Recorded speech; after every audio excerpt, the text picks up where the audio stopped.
राम मंदिर से लेकर 2024 के चुनाव की सबसे बड़ी जीत तक,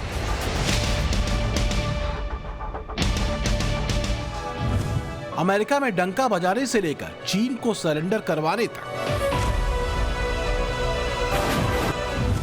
लोकसभा चुनाव में जीत से लेकर हरियाणा महाराष्ट्र की जीत तक, रिकॉर्ड जीडीपी ग्रोथ से लेकर रिकॉर्ड जीएसटी कलेक्शन तक,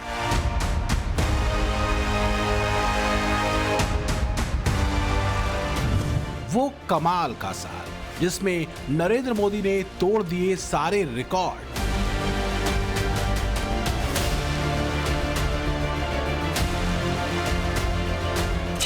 – 2024 की शुरुआत ही नरेंद्र मोदी ने बहुत धमाकेदार तरीके से की थी। 2024 में नरेंद्र मोदी ने पूरा किया अपना सबसे बड़ा वादा, वो वादा जिसने सैकड़ों सालों के संघर्ष के बाद करोड़ों हिंदुओं को प्रभु श्री राम के भव्य मंदिर के दर्शन करा दिए। आप देखते चले जाइए, आपका मन जो है वो प्रफुल्लित हो जाएगा। आपने कई मंदिर देखे होंगे, लेकिन राम मंदिर में आना और इस पूरी छटा में खो जाना, राममय हो जाना। आप देखिए ऊपर जो है, जो फूलों से सजाया गया हिस्सा है, इतना खूबसूरत, और एक एक नक्काशी देखिए ऊपर। सीसीटीवी कैमरा भी है, लेकिन साथ ही फूल बने हुए हैं, स्वास्तिक बना हुआ है। दीवारों पर आप एक एक नक्काशी देखिए, डिटेलिंग देखिए, कितनी खूबसूरत तस्वीर है। नक्काशी देखिए, फूलों को देखिए, जिधर आप देखेंगे आपका मन जो है वो राममय होता चला जाएगा। इन तस्वीरों को देखिए, ये पूरे मोर की नक्काशी है, बड़ा सा लॉक लगा हुआ है। ये सिटकनी देखिए कितनी लंबी, मुझे लगता है 3-4 फीट की सिटकनी है, और ऐसे 14 दरवाजे यहाँ पर लगे हुए हैं, और ये सारे सोने के दरवाजे। ये हैंडल सोने का, ये सिटकनी सोने की, इसमें जो पेंच लगा है ये सोने का। ये तस्वीर देखिए, ये तस्वीर देखिए, यहाँ गजराज बने हुए हैं, सोने की नक्काशी, यहाँ नीचे फूल बने हुए, इतनी खूबसूरत छटा। ऊपर जो है वो नृत्य करती हुई अप्सरा बनी हुई है। यानी प्रभु राम के इस लोक में जब आप घुसेंगे तो आपको ऐसा महसूस होगा कि आपने कुछ अद्भुत देखा है। जनवरी में राम मंदिर का उद्घाटन हो गया तो गजब का माहौल पूरे देश में बन गया। हर तरफ जय श्री राम के जयकारे हो रहे थे। हिंदुओं के लिए इससे बड़ा साल कोई और हो ही नहीं सकता। नरेंद्र मोदी ने न सिर्फ राम मंदिर बनवाया,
जनवरी महीने में सनातन के इस जबरदस्त माहौल के बीच मार्च में देश में लोकसभा चुनाव का ऐलान हो गया।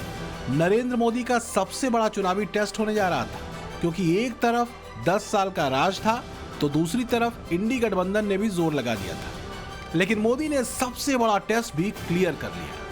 देश ने फैसला कर दिया है कि नरेंद्र मोदी तीसरी बार प्रधानमंत्री बनेंगे। एनडीए को स्पष्ट बहुमत मिल चुका है। बीजेपी की सीटें कम जरूर हुई हैं, लेकिन एनडीए को जिस तरह से 272 से कहीं ज्यादा सीटें मिली हैं, उससे क्लियर है कि अभी देश की जनता का भरोसा नरेंद्र मोदी पर कायम है। क्योंकि जो नरेंद्र मोदी भी याद दिला रहे थे, अगर मैं आपको याद दिलाऊं, जो बात वो कह रहे थे वो बात गलत नहीं है। अगर आप देखेंगे कि किस तरह से 37 पार्टी मिलकर कितनी सीटें जीतती हैं इस चुनाव में, इंडिया अलायंस में 37 पार्टियां हैं, ये 235 सीट जीतती हैं।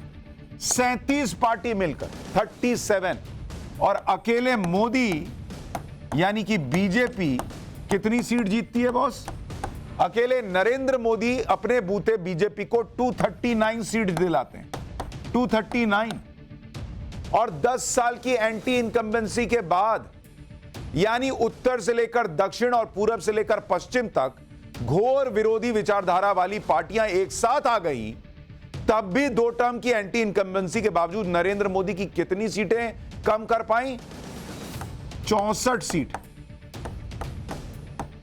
64 सीट सिर्फ घटा पाई नरेंद्र मोदी, और सब मिलकर भी बीजेपी को सिंगल लार्जेस्ट पार्टी बनने से नहीं रोक पाई। बीजेपी 239 सीट के साथ सिंगल लार्जेस्ट पार्टी है बॉस। कांग्रेस को 99-100 सीट आई है, इससे कूद रही है जैसे क्लास में कोई पास हो जाए, 40 नंबर ले आए तो वो खुश हो जाता है कि अरे हम पास हो गए। तीसरी बार चुनाव जीतकर देश में डंका बजाया, दुनिया में डंका बजाया। क्या रूस, क्या अमेरिका, क्या यूक्रेन, नरेंद्र मोदी की विदेश नीति ने हर जगह कमाल कर दिया।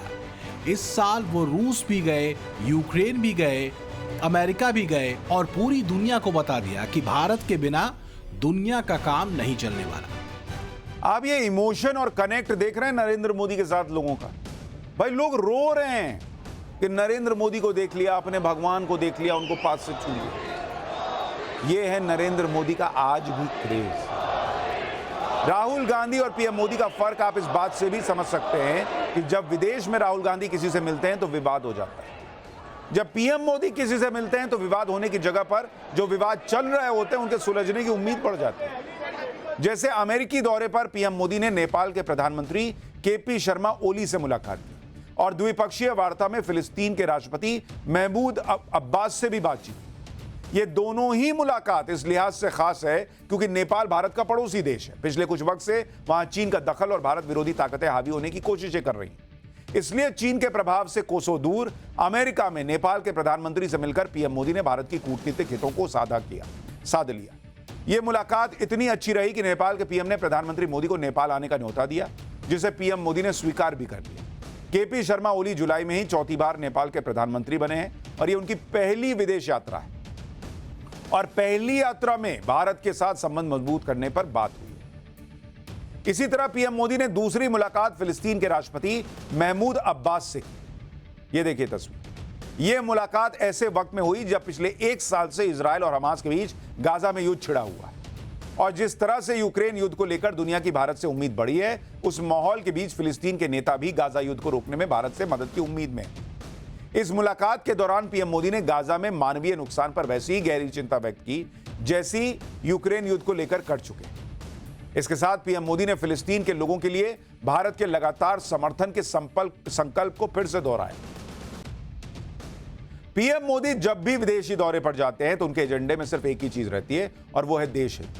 भाई हम लोग तो कवर किए हैं ना उनका विदेशी दौरा। भाई साहब रेस्ट नाम की चीज ही नहीं है।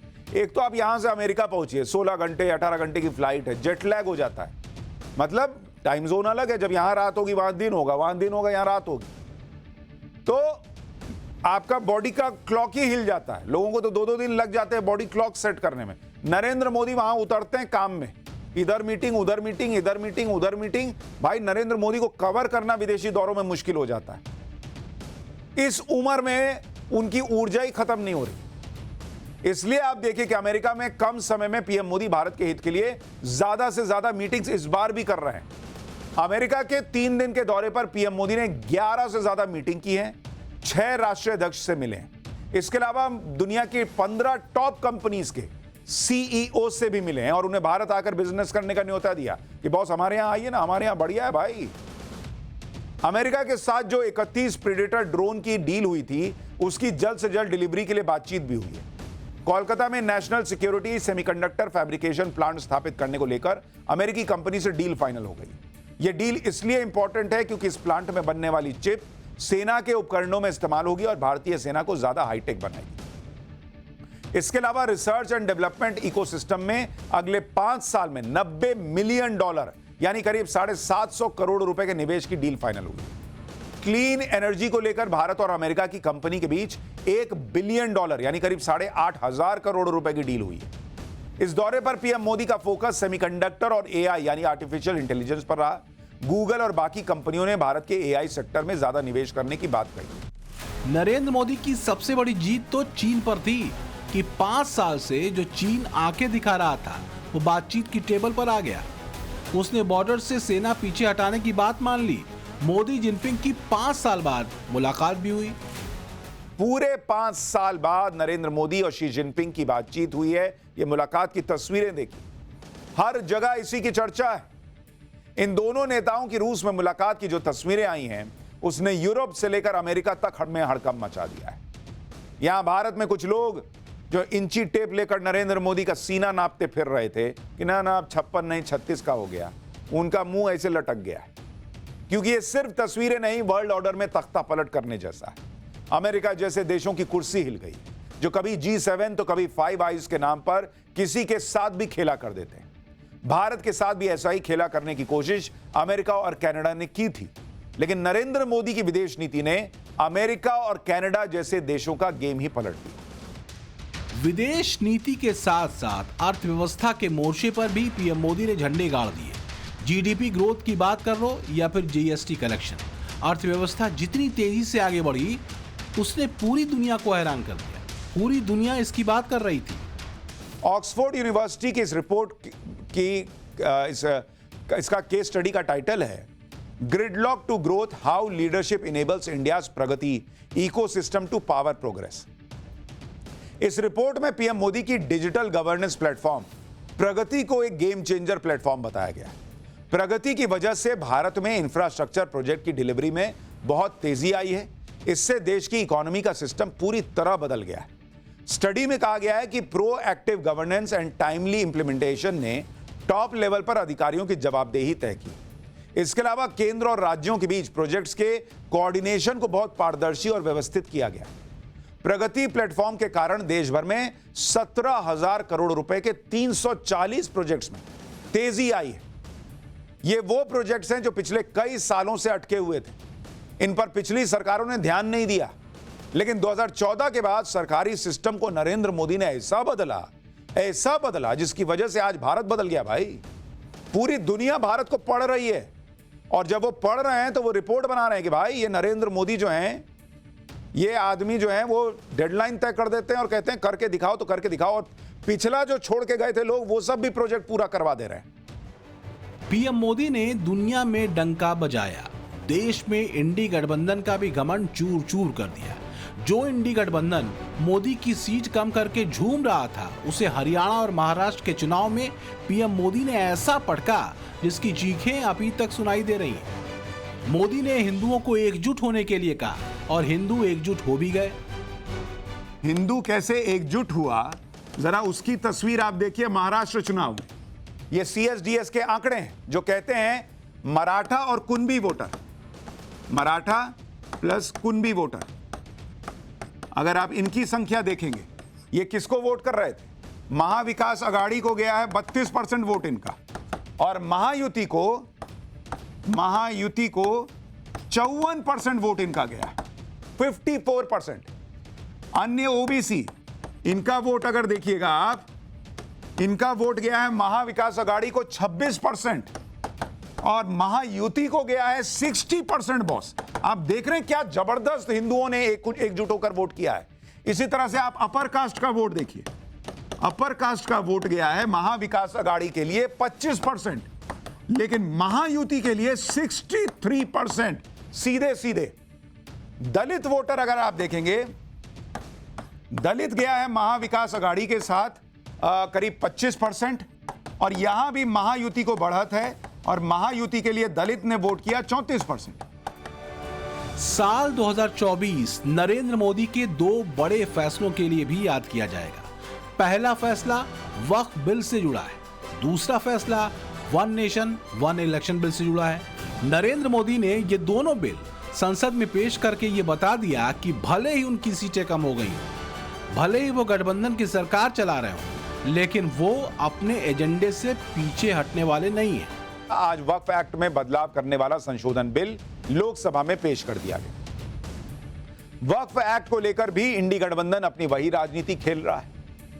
वक्फ एक्ट को लेकर भी मुसलमानों में डर का माहौल पैदा किया जा रहा है।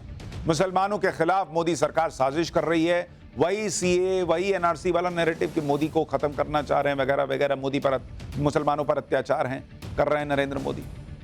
मोदी सरकार मुसलमानों की जमीन छीनना चाहती है। मोदी सरकार में मुसलमान सुरक्षित नहीं है। वही घिसा पिटा राग फिर से तेज आवाज के साथ बोलना शुरू कर दिया गया। लेकिन रिफॉर्म कोई भी हो, हर रिफॉर्म में विपक्ष का एक ही काम है, ऐसे लंगी लगा दो, पैर लगा दो, अड़ंगा लगा दो। कुल मिलाकर साल 2024 का चुनाव नरेंद्र मोदी के लिए चुनौतियों से भरा रहा, लेकिन हर चुनौती मोदी के इरादों से टकराकर चूर चूर हो गई।